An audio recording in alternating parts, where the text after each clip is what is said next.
Hi, my name is Jenna Hewitt, and I'm a 21-year-old student from San Leandro, California. My creative artillery is spoken word poetry. I use spoken word as a form of expression because I think it's a good channel that gets people to listen and a good way to teach folks about issues that they may not want to hear about otherwise.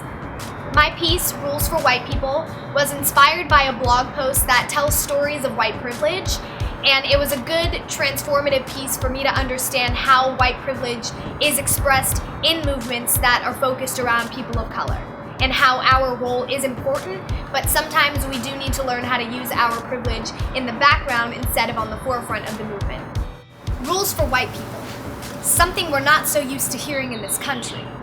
Written because we just can't handle our privilege, because we just can't seem to grasp the idea that not everything belongs to us. We don't control it all, sometimes we don't even realize it.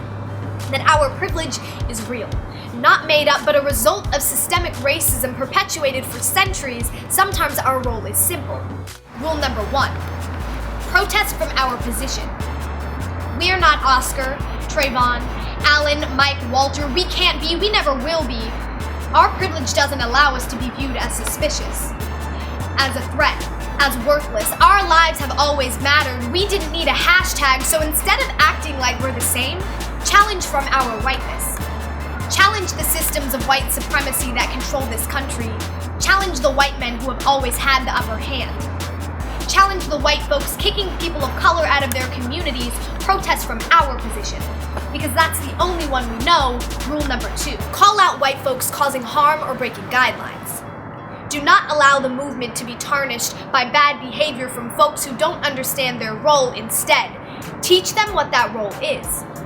Help them help the movement the way we know they want to. Call them out, because that is what will make a better movement.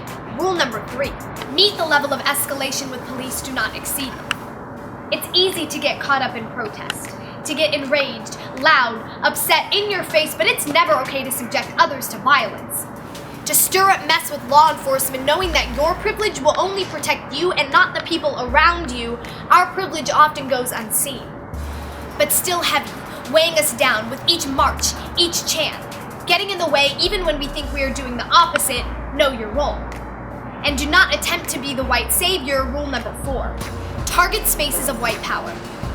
Use our privilege to teach other white folks about theirs. Teach them where we are getting, standing in solidarity, not in the way. Do not speak for people of color, but about the movement from our place, from our privilege, from our role within our rules for white people. Something we're not so used to hearing in this country, but something so necessary during times of protest, because allyship is important. Respect your role.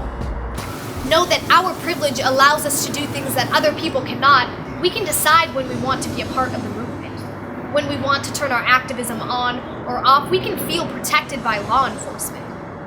We can feel like a human being and not a threat. Our privilege has power, and we must learn to use that power not in control but in solidarity. Follow the rules.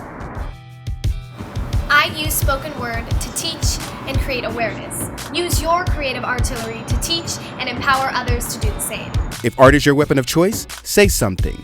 Use your creative artillery. Share what's at stake for you.